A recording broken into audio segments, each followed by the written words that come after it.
आधारित पूर्णतः सुरक्षित प्रणाली है जिसे केवल कड़ी में पुस्तकों का विमोचन।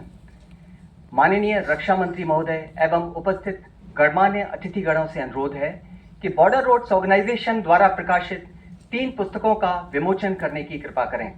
माननीय रक्षा मंत्री महोदय, पुस्तकों की श्रृंखला में सर्वप्रथम पथ प्रदर्शक, यह इस पत्रिका का 37वां संस्करण प्रस्तुत किया जा रहा है।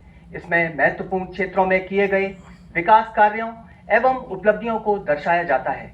इसमें बीआरओ के अधिकारियों, कर्मियों एवं उनके परिजनों द्वारा लिखित लेख व उनके अनुभवों को प्रकाशित किया जाता है। पथ प्रदर्शक।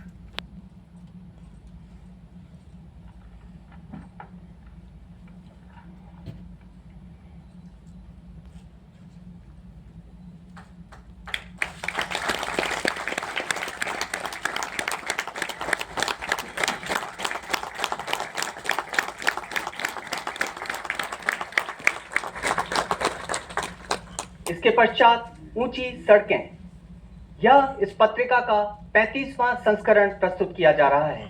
यह बीआरओ की तकनीकी उपलब्धियों का व्यापक अवलोकन प्रस्तुत करती है। इस संस्करण में ground breaking research, case study और हमारे बीआरओ अधिकारियों द्वारा लिखे गए तकनीकी लेख शामिल हैं। ऊंची सड़कें।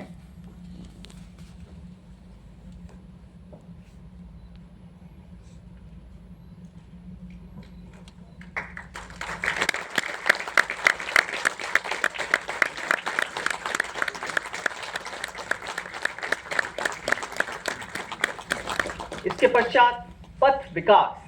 पथ विकास बीआरओ अधिकारियों, कर्मियों एवं उनके परिजनों को हिंदी में विचार व्यक्त करने का सशक्त माध्यम प्रदान करती है। साथ ही इसके द्वारा सरकारी कामकाज में राजभाषा हिंदी का प्रयोग करने के लिए प्रेरित किया जाता है।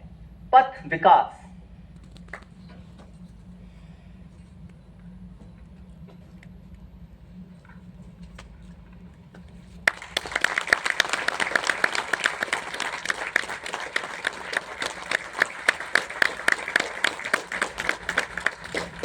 धन्यवाद महोदय। पुस्तकों के विमोचन के लिए माननीय रक्षा मंत्री महोदय का एवं गणमान्य अतिथिगणों का बहुत बहुत धन्यवाद। पुस्तकों के विमोचन के उपरांत अब मैं आज के समारोह के विशिष्ट अतिथि माननीय रक्षा मंत्री महोदय से करबद्ध निवेदन करता हूं कि आप इस शुभ अवसर पर अपने बहुमूल्य वचनों से हम सभी का मार्गदर्शन करने की कृपा करें। माननीय रक्षा मंत्री महोदय।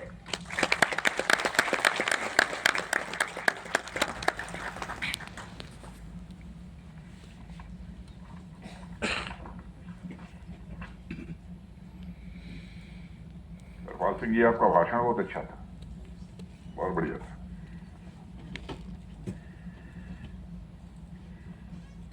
Lieutenant general Sandeep Jain, vice chief of army staff, lieutenant general Harpal Singh, DG border roads, Shri Harendra Kumar, ADG border roads, Sushri Preeti Meena, joint secretary border roads, video conferencing के द्वारा जुड़े अन्य ऑफिशियल्स, इंडस्ट्री पार्टनर्स, बीआरओ के कर्मयोगियों, देवियों व सज्जनों, सबसे पहले मैं बॉर्डर रोड्स ऑर्गेनाइजेशन को स्ट्रेटेजिक इंफ्रास्ट्रक्चर डेवलपमेंट कॉन्क्लेव के इस आयोजन के लिए अपनी तरफ से हार्दिक बधाई देता हूं।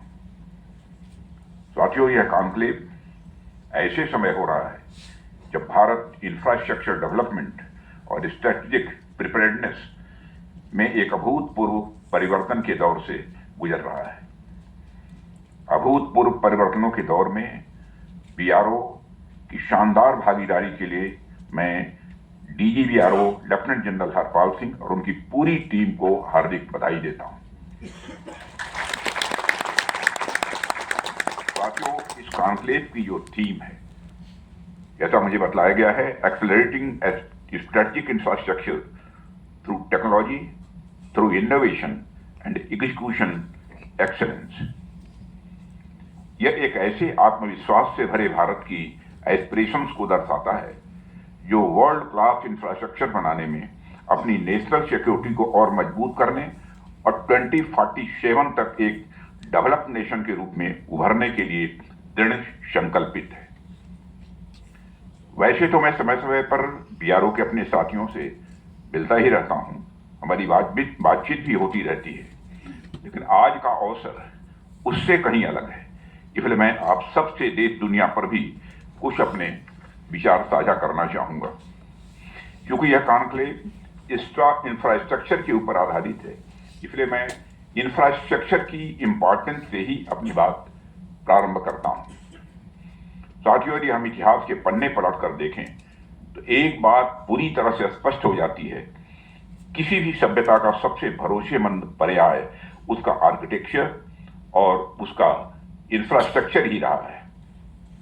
प्राचीन भारत के उत्तरापथ और दक्षिणापथ से लेकर शेरशाह सूरी की सड़के आजम तक या फिर दुनिया की हर महान सभ्यता के भव्य निर्माणों तक आप देखेंगे तो पाएंगे कि इतिहास सभ्यताओं को आज भी बहुत हद तक उनके बनाए रोड्स, ब्रिजेज और इंफ्रास्ट्रक्चर प्रोजेक्ट्स के कारण ही उन्हें जानता है।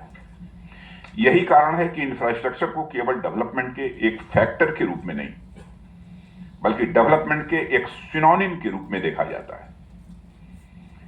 यहां जितना डेवलप्ड इंफ्रास्ट्रक्चर, वहां उतनी ही डेवलप्ड सिविलाइजेशन होती है। इतिहास भी हमें यही बताता है, और आज हम जो इंफ्रास्ट्रक्चर यहां खड़ा कर रहे हैं वह आने वाले 100-200 वर्षों तक हमारी सिविलाइजेशन की पहचान बनेगा। हालांकि यह एक अलग बात है कि अनेक कारणों से स्वतंत्रता के बाद इस दिशा में उतना फोकस नहीं दे पाए जितना देना चाहिए था।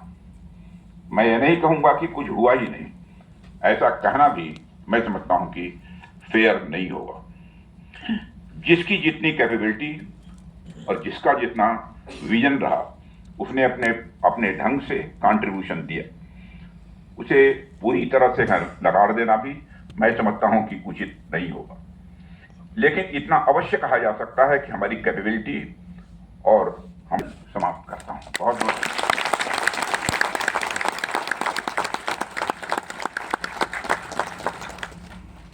धन्यवाद माननीय